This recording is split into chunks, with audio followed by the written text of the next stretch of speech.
There's a truth inside you that rarely reaches the surface. A truth you don't even fully admit to yourself. You're not afraid of sadness. Sadness is familiar, predictable, almost structured. You've walked through sadness, like someone who knows every corner of a childhood home. You've built an entire emotional vocabulary around disappointment, struggle, and endurance. But happiness feels like unfamiliar terrain, soft, warm, bright, and completely unsafe.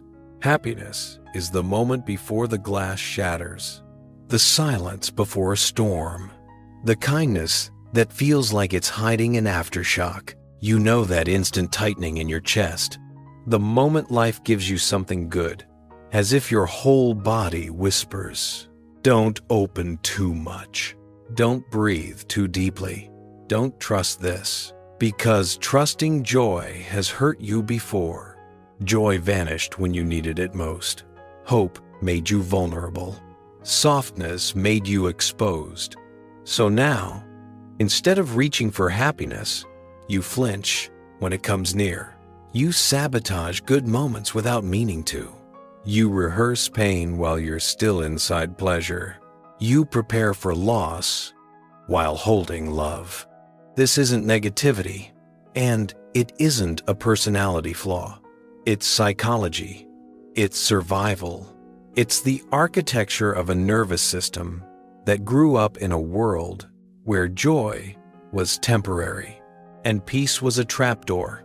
Today, we're going to unravel that architecture piece by piece. Gently, deeply, honestly.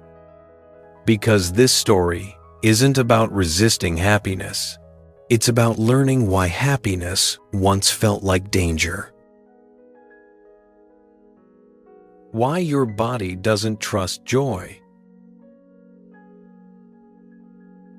Before we talk about adulthood, we need to go back to the years when your nervous system was still forming, still deciding what safe and unsafe meant. You didn't consciously choose these patterns. They were written into you. Hypervigilance, when love and fear existed in the same room. If you grew up in an unpredictable household, maybe anger appeared without warning, maybe affection came with conditions, maybe silence felt like danger, then your body learned something profound. Never relax completely. Never settle. Never believe calmness is real. Hypervigilance is not a mental habit. It's a physical state. It's your nervous system living one step ahead to protect you from the next emotional impact. Even years later, in a stable environment, your body still waits for sudden change because unpredictability was once your normal. Negative prediction bias, the mind that expects loss to stay safe. When you grow up preparing for disappointment, your brain wires itself for protection. Predicting negative outcomes becomes a shield, a way to soften impact, a way to prevent hope from betraying you. It's not that you want things to go wrong, it's that expecting the worst feels safer than risking the shock of loss.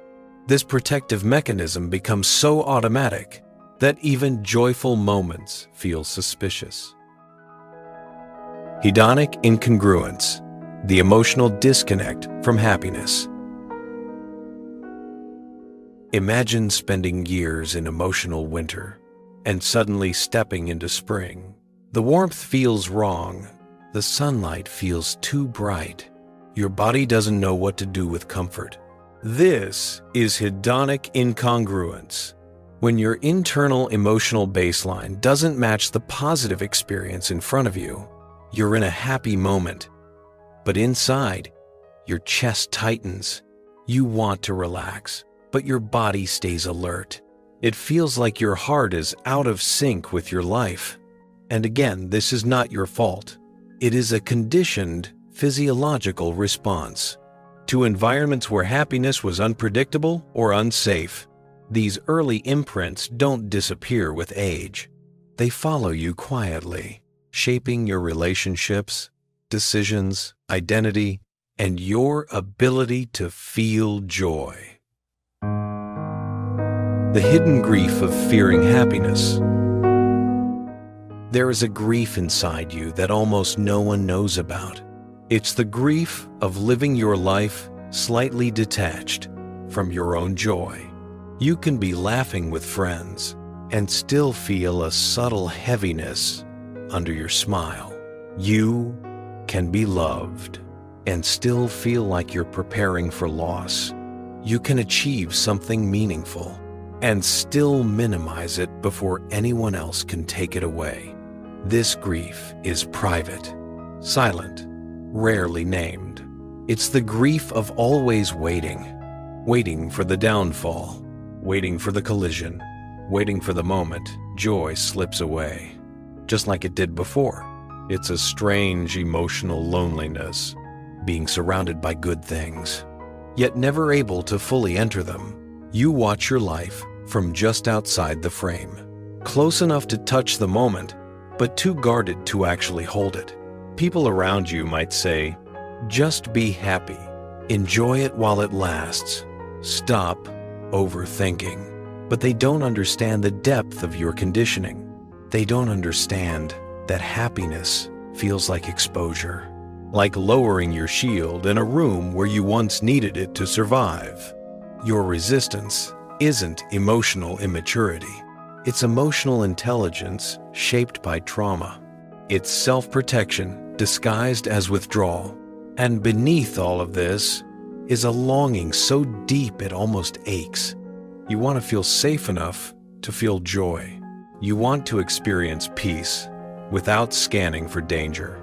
You want to trust moments that are good to you, and that longing is the most human part of you. How these patterns manifest in adulthood. Your past doesn't stay in the past. It follows you quietly, consistently, into your daily life, your choices, your relationships. Here are the real-world signs. 1. You downplay your victories. You detach from good news so you won't feel devastated if something changes. 2. You feel uneasy when life becomes peaceful. Calm feels foreign. You don't know how to inhabit it. 3. You choose partners who match your old emotional patterns, not because you want chaos, but because chaos feels familiar. 4. You fear vulnerability. Kindness feels overwhelming. Care feels suspicious. Love feels fragile. 5. You rehearse loss inside connection. A good moment makes you anxious. A soft moment feels temporary. 6. You stay busy to avoid feeling unsafe in stillness. Movement becomes your shield. Silence feels too revealing. 7. You struggle to receive good things. Compliments, affection, generosity. Your instinct is to reject or minimize them before they can disappoint you. 8. You assume happiness comes with a hidden cost. You wait for the catch, even when there isn't one. But here's the shift you need to hear. These patterns are not personality traits. They are learned defense mechanisms, stored in the nervous system, not the soul. And anything learned can be gently unlearned.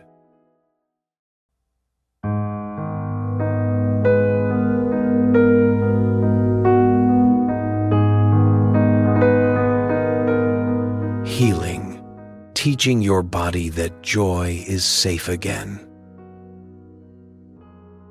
Healing doesn't begin with thinking differently. It begins with feeling differently. It begins with teaching your nervous system that the danger is over, that you don't need the armor anymore.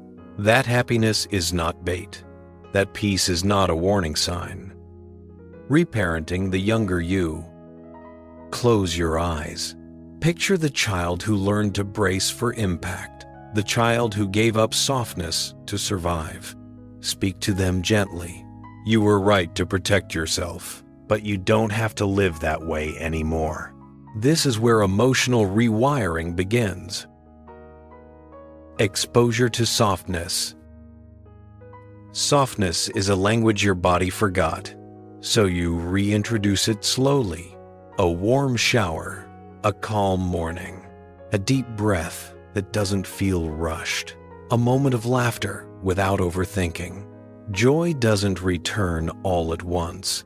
It returns in fragments. Small moments your body learns to trust. Shadow work. Meet the part of you that fears happiness, the part that believes joy will be punished. Don't silence it. Don't fight it. Listen to it. Understand it. It's trying to protect you. Understanding your shadow loosens its grip. Letting good things land. When someone compliments you, pause. Let their words touch you before your mind rejects them. When something good happens, stay a moment longer. Even 5 extra seconds rewires neural pathways. Practicing micro-vulnerability. Start small. Honesty in one conversation. Saying, "Thank you," without deflecting.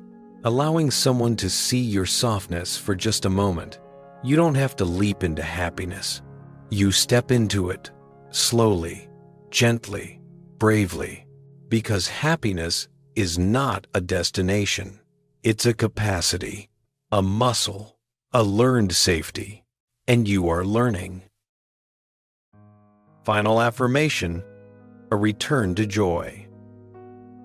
Khalil Gibran once wrote, "The deeper that sorrow carves into your being, the more joy you can contain." Your resistance to happiness is not proof of weakness. It is proof of depth. You feel life intensely. You are shaped by old storms, but not controlled by them. You resist joy, because joy once came with danger, but you are rewriting the ending now. Every moment you let yourself breathe, soften, receive, trust, even for just a second, is a victory your nervous system never imagined possible. You are not broken. You are rewiring. You are returning to the person you were before fear taught you to armor your heart. And one day, without realizing exactly when, happiness will stop feeling like a warning and start feeling like home.